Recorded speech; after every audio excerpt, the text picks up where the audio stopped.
Roosevelt Island, how are you? Good. Again, my name is Markus Book. I'm with Government Community Relations for New York City Transit. And I'm really here tonight to just take your questions, take your input, and see how we can improve things going forward. We all know about the Cherry Blossom Festival. In past years, that event went pretty swimmingly from our perspective. This year was pretty extraordinary in that the attendance skyrocketed. But following that, not to beat a dead horse, following that, for the next event, I think it was the Figment Festival, there was a command center set up, and I understand that things went fine. Before I got here, I got a primer a little bit on some of the issues that some of the islanders had about transportation. I understand that you went through a pretty tough period during the building of the 2nd Avenue subway, where you had one-way service on the island on the weekends, and that lasted for a long period of time, and you've been in a reprieve zone for the last several months. Just to give you a forecast of what's happening, the reason why that's happening is because other work is occurring elsewhere. But there will be work starting in August of this year. And this work is associated with the Queens Boulevard CBTC, which is computer-based train operation. CBT, computer-based train control. So essentially they're remodeling the signals along the Queens Boulevard line, and this will allow more trains to operate along that line, operate closer together, and essentially not operate without a train operator. But there will be train operators and conductors on the line. But we will have an opportunity to increase capacity on the Queens Boulevard line, which will help the F line. Problem with the F line is right now there's about 30 trains per hour on the Queens Boulevard line. That's a combination of the E and the F, and then the F also merges again with the G line in Brooklyn. So there is no more capacity to add more trains to the line during the morning rush hour. We are kind of at capacity in terms of the number of trains that we can run. What's the capacity? 30 trains per hour. Every 2 minutes. Right, so that being said, because I got ahead of that, because I heard that there was questions about can we increase service a little bit. At this time, until CBTC is done, the answer would be no, but we'll get there. How many trains exactly, I don't know at this point, but that's to be determined. Wait, hold on. Sure. I want to just set some ground rules, so if you can please share your name. I know everyone in the room already knows each other, but if you can share your name, if you can share how long you lived on Roosevelt Island, and if you can make questions of 30 seconds to a minute, please don't make me push. It looks like my staff has cards. Yeah. So we'll be handing out the index cards for folks to ask questions as people have reports. We have index cards. If you raise your hand, somebody will come and hand you an index card along with a golf pencil. When you have your question ready, hold it up and somebody from my team will collect the card. That will allow us to bundle the questions together. Another important disclosure, we are live on the road. Are we live, or will we be posted later on the Roosevelt Island? Later. We will be, so please know that anything you ask or what have you will be on Roosevelt Island. I also see that we have representation from the Main Street Wire. This is a public meeting and everything is subject to coverage. So in the meantime, while the cards are being put together, I just want to let you know that probably starting in August, there will be several similar weeknight and weekend GOs. GOs are general orders in which we do service diversion to do travel. Everything, there are weeknights, like for instance, August 12th to 16th, that's the overnight. I'm not sure how many of you guys are concerned about overnights, but more concerned about weekends. Okay, so in August, And I gave the August dates of August 12th through the 16th, that's overnights. And I was just asking, are you more concerned about the overnights, that's midnight to 5 a.m., or the weekend operations? Weekend. Okay, all right, so in terms of weekends, the first weekend operation that I see here is August 16th to the 19th. That is, again, a one-way service, downtown, no downtown service, and the back line. I know it's uncomfortable, but that's really, we're limited to the infrastructure of our subway system, where switches are, where we can move a train, and that's what's required on those weekends. The only long weekend, and I have 2 long weekends. One is August 26th to the 30th. That will be what we call a total shutdown, so there will be no F train on the island during that weekend. There will be a bus operation in effect during that time. I'm sure you're all used to that. And then again, the Labor Day weekend, that's not a first shutdown, but that's a one-way operation. And then there are a couple more in September. So, standard operating procedure. And again, this is all tied into switch renewal and signal renewal for the computer-based training operations. So I'll take some questions if some are available. Looks like, give us one moment, it looks like we've got, okay.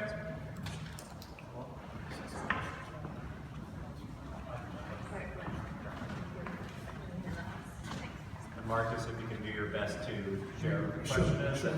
So this question is, the 63rd Street Tunnel has extra capacity. Yes, that's my. Okay. Has extra capacity for entrance, is that what it says? The tunnel, there's a difference in 2 capacities. One is people capacity, and the other is train capacity. The 63rd Street Tunnel has extra capacity right now in the tunnel for additional trains.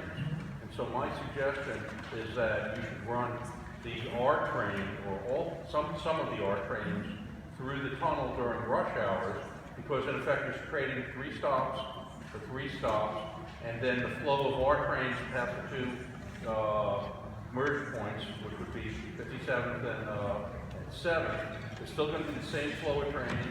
It's still going to be, the same, or you're not going to exceed the capacity here, and thus you would give more traffic service to Roosevelt Island, and you would also connect Roosevelt Island to the Astoria and Woodside communities, which would allow for people to commute from there to here, like to Cornell and such, and for us to go there. Okay, so this is the second time tonight someone stopped me before we started and mentioned this. I will take this suggestion back, but I used to be the, used to call it the superintendent of track access for the IRT line. Right. So things like that involve, are primarily dependent on where the switches are.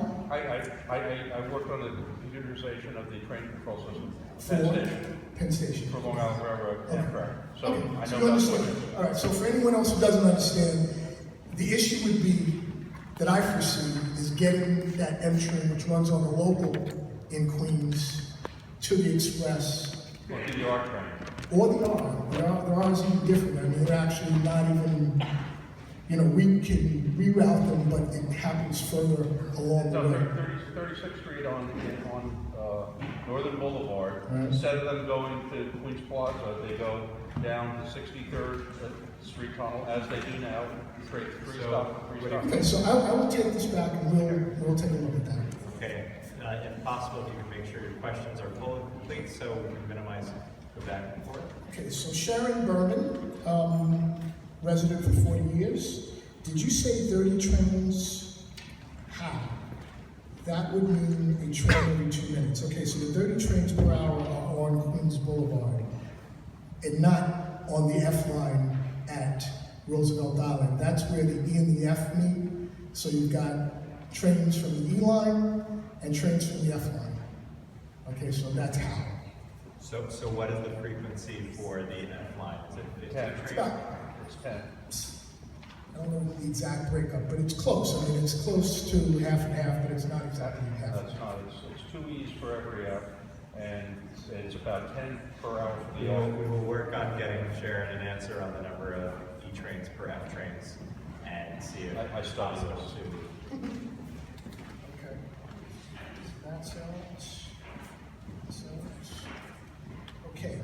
An issue with transportation during the Cherry Blossom Festival was the size of our platforms, and the fact that our station only has one entrance.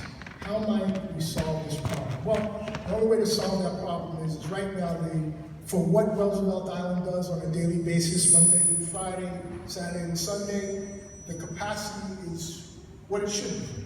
It's proper. But unique situations like the Cherry Blossom Festival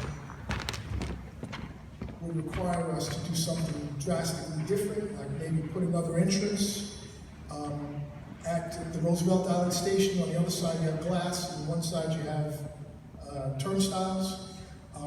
That's not in the works right now, but some of you may have noticed that we started our pilot for the Omni system, which is the tap and go system.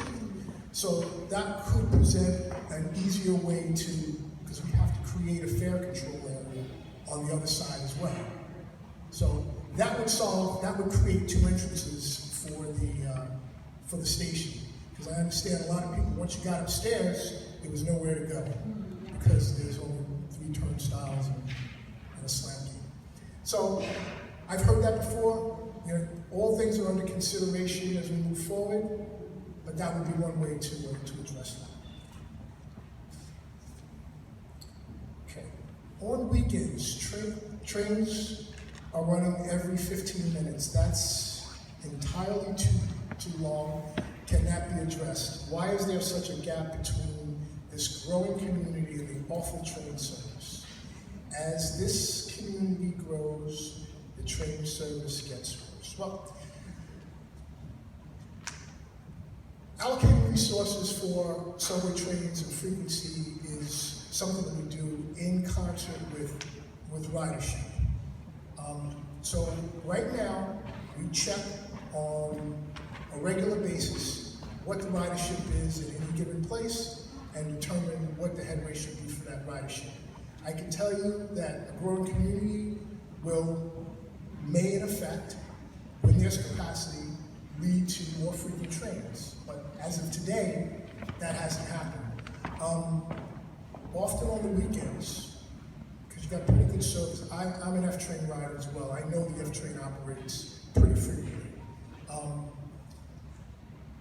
Going forward, once we get CBTC, we again will have the ability to consider capacity improvements. But right now we don't. So I mean, I understand the growing community, but this growing community hasn't triggered a necessity for an increase in service.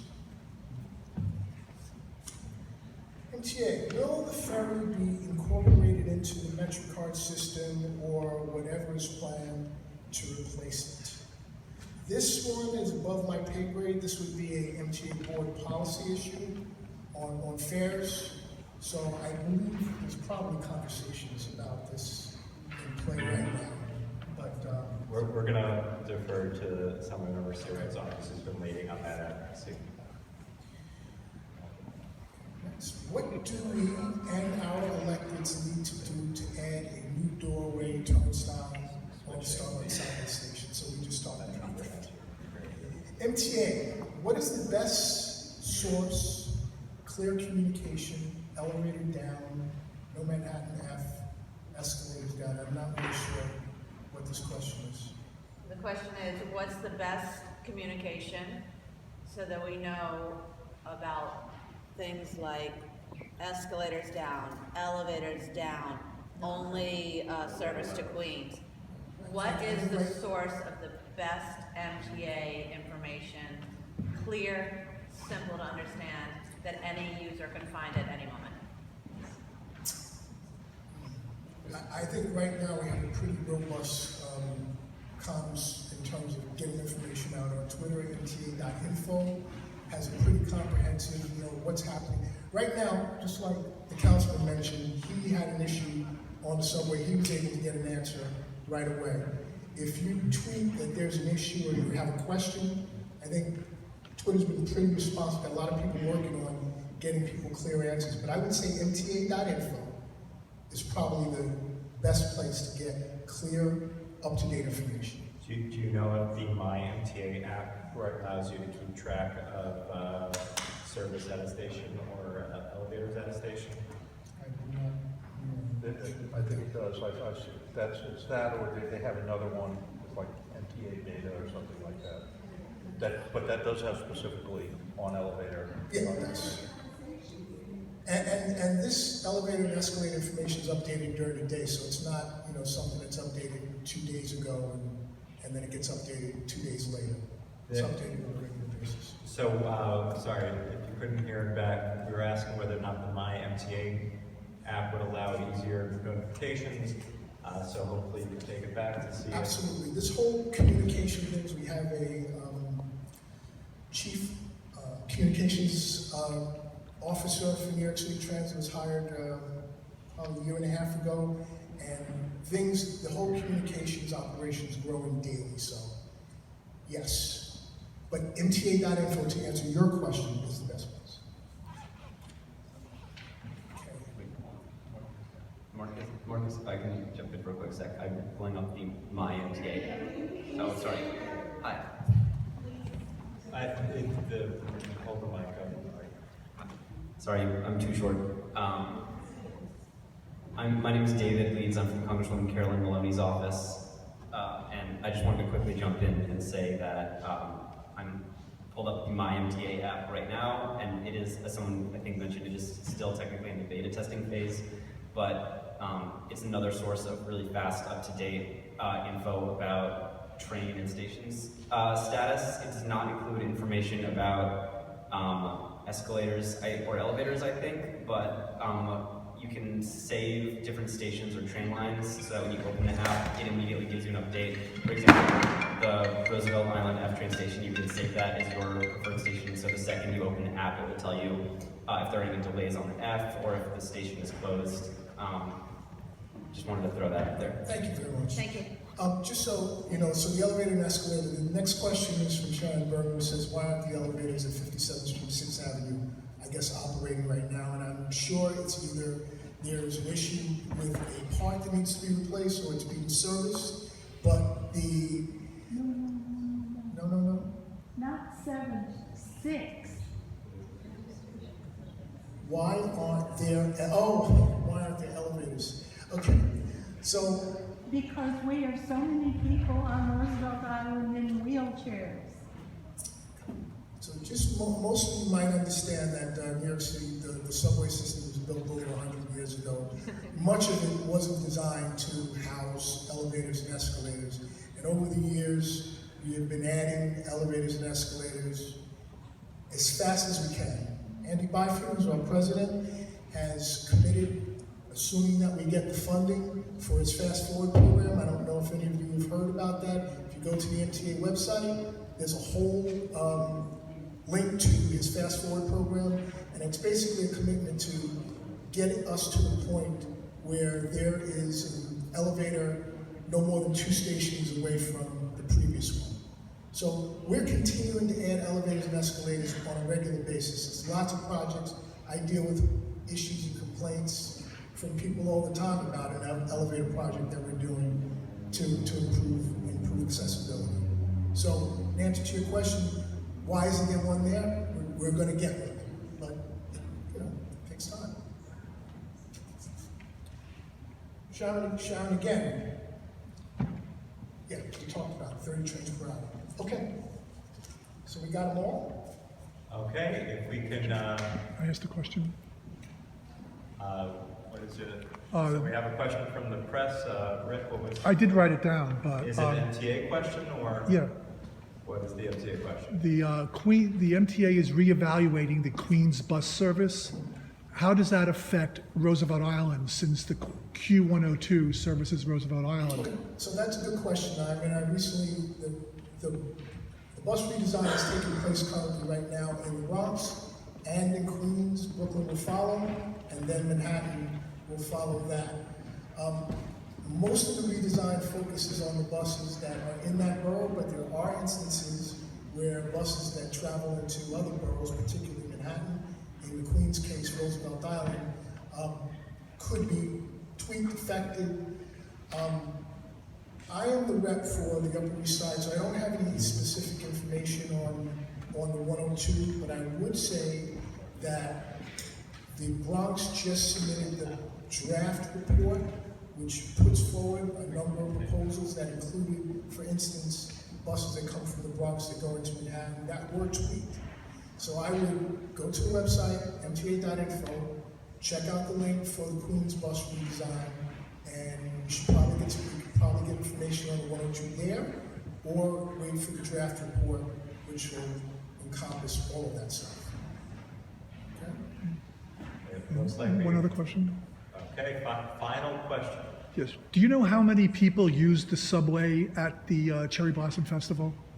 No, I didn't get it was really difficult to get a fix on that because we had stopped the trains for a moment, PD stopped the trains. I don't have a fix on that exact number. I can get you that number, it's just based on the turnstile count. Okay, so if we can please thank Markus Book from MTA for joining us this evening.